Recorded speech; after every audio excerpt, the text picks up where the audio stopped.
Hello दोस्तों, the Apoorva show में आपका स्वागत है। दोस्तों, आज की कहानी भूपेंद्र सिंह के साथ हुए पैरानॉर्मल एक्सपीरियंस की है। ये कहानी मैं आपको कैरेक्टर के पर्सपेक्टिव से ही सुनाऊंगा। तो आइए शुरू करते हैं।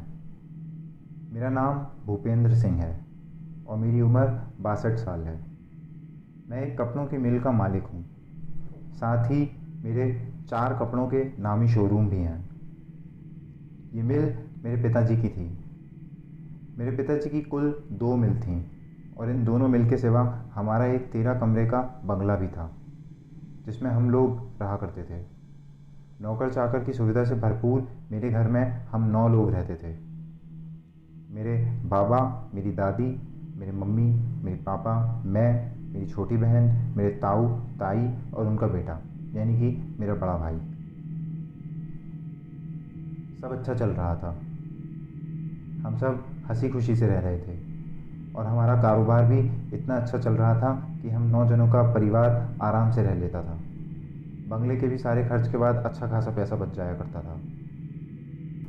फिर एक दिन जब मैं 8 साल का था, मेरे पिताजी और ताऊ ने घर के मेन हॉल का डिज़ाइन बदलने के लिए कुछ तोड़ फोड़ का काम कराया। लेकिन मेरे दादाजी उस काम से खुश नहीं थे। वो चाहते थे कि घर जैसा है वैसा ही रहे। लेकिन मेरे ताऊ और पापा के लाख बोलने पर वो भी राज़ी हो गए। घर में काम शुरू हो गया और काम शुरू होने के ठीक 2 दिन बाद घर के हॉल में खुदाई करते वक्त सबके होश उड़ गए। हमारे घर के हॉल में 3 कंकाल गड़े मिले थे, जिसके साथ एक कलश, एक त्रिशूल और कुछ पूजा का सामान भी मिला था। ये कंकाल किसके थे इसका किसी को कोई अंदाज़ा नहीं था। दादाजी ने भी जब से वो बंगला लिया था कोई ख़ास तोड़फोड़ नहीं कराई थी, लिहाजा उन्हें भी इसके बारे में कुछ नहीं पता था। मेरे ताऊजी ने पुलिस केस के डर से उन कंकालों को घर से दूर कहीं दफन करा दिया और बात वहीं दबा दी, ताकि ख़ानदान की इज्जत पर कोई बात ना आए। कुछ दिन में सारा काम पूरा हो गया और ऊपर के माले पे ले जाने वाली जो सीढ़ियाँ पहले सीधी बनी थीं, अब उन्हें गोल घुमाकर बना दिया था। साथ ही कुछ और भी बदलाव किए गए थे। उस काम के बाद से घर में पैरानॉर्मल गतिविधियाँ शुरू हो गईं। घर में परछाइयों का दिखना, अलग अलग आवाज़ें आना। घर में सभी को रात में बुरे सपने दिखाई देने लगे थे। कई बार नौकरों पर रात में किसी परछाई ने हमला किया। किचन में गैस अपने आप जल जाती थी, जिसकी वजह से एक बार तो किचन में छोटी सी आग भी लग गई थी। नौकरों को बहुत डर लगने लगा था। कई बार मुझे भी किसी ने खेलते वक्त धक्का दिया, जिससे मुझे छोटी मोटी चोटें आईं। हमारे घर में 3 काली बिल्लियाँ भी आने लगी थीं, जो पलक झपकते ही न जाने कहाँ गायब हो जाती थीं। कई बार रात में 12 बजे के बाद एक कौवों का झुंड आकर हमारे बंगले की छत पर ज़ोर ज़ोर से काऊ की आवाज़ करता था। मेरी छोटी बहन की तबीयत भी अक्सर ख़राब रहने लगी थी। अब तो घर में इतना डर लगने लगा था कि हम बच्चे एक पल भी कहीं अकेले नहीं रुकते थे, खासकर रात के वक्त। इस सब के चलते मेरी दादी ने एक पंडित जी को बुलाकर घर में पूजा कराई, जिसके बाद कुछ हद तक चीज़ें थोड़ी ठीक हुईं। फिर एक बार की बात है जब मेरे दादाजी, ताऊ और मेरे पापा मिल के काम के सिलसिले में शहर से बाहर गए थे और घर में सिर्फ हम ही लोग थे। उस रोज़ सब सही था। सब खाना खाकर अपने कमरे में सोने चले गए। नौकर चाकर भी सोने चले गए। उस रात सब ठीक रहा, कोई पैरानॉर्मल एक्टिविटी नहीं हुई। हमें लगा हालात अब ठीक होने लगे हैं। फिर अगली सुबह चाय देने हमारा एक नौकर दादी के कमरे में गया और ज़ोर से चीखता हुआ बाहर भाग आया। उसके हाथ से चाय की केतली और प्याला भी गिर गया था। जब हम कमरे में गए तो हमने देखा कि दादी आराम कुर्सी पर बैठी थीं और उनकी आंखें पूरी खुली थीं, जैसे बाहर ही आ जाएंगी। दादी हमें छोड़कर चली गई थीं और डॉक्टर की जांच में पता चला था कि उनकी मौत सीने में दर्द उठने की वजह से हुई थी। मगर दादी की इस तरह से खुली आंखें कुछ और ही बयां कर रही थीं। दादी के जाने का सबको बेहद गहरा सदमा लगा था। घर मानो टूट सा गया था।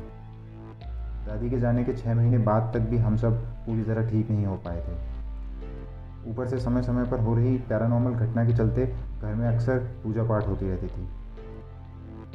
दरअसल हम सब बच्चों का जन्म उसी घर में हुआ था, इसलिए कोई भी उस घर को छोड़कर जाना नहीं चाहता था। और जब तक पूजा पाठ चल रही थी घर में भूतिया हाथ से कम होते थे।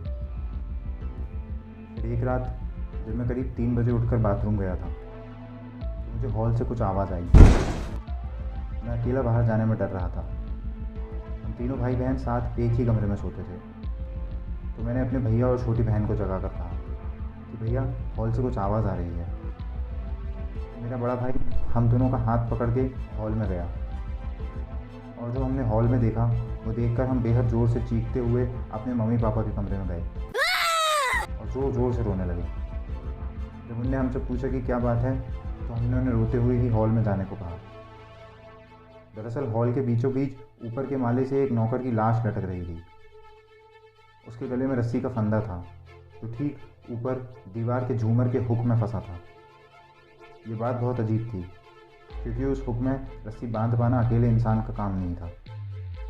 हम समझ गए थे कि ये काम किसी इंसान का नहीं था। फिर हमने वो घर खाली करने में बिल्कुल देर नहीं करी। उस नौकर की मौत की वजह से कई दिन तक हमें पुलिस की जांच पड़ताल का सामना करना पड़ा और कुछ दिन मेरे ताऊ को तो जेल में भी रहना पड़ा था। दादाजी भी कुछ दिन में ठीक उसी तरह चले गए जैसे दादी गई थीं। और सबसे हैरान करने वाली बात ये थी कि जिस रात वो नौकर की लाश हमें लटकती मिली थी उस रात तारीख 7 दिसंबर थी। ये वही तारीख थी जिस तारीख पे 1 साल पहले हमें बंगले में वो 3 कंकाल मिले थे। वो आत्माएं जो भी थीं उन्होंने 1 साल के अंदर ही हमारे परिवार को बर्बाद कर दिया। दादी बाबा हमारी बला लेके चले गए थे। फिर हमने वो घर ऐसे ही छोड़ दिया। कुछ साल बाद हमने उस बंगले को सरकारी काम के लिए बेच दिया। साथ ही ये बात भी बता दी कि वो बंगला भूतिया था। बस इतनी ही थी ये कहानी। उम्मीद करता हूँ आपको कहानी पसंद आई है। अगर आपको कहानी पसंद आई है तो लाइक कमेंट शेयर करें और ऐसी ही और कहानियाँ सुनने के लिए चैनल को सब्सक्राइब करें। बेल आइकन ज़रूर दबाएं। मिलते हैं अगली वीडियो में, तब तक अपना ख्याल रखें।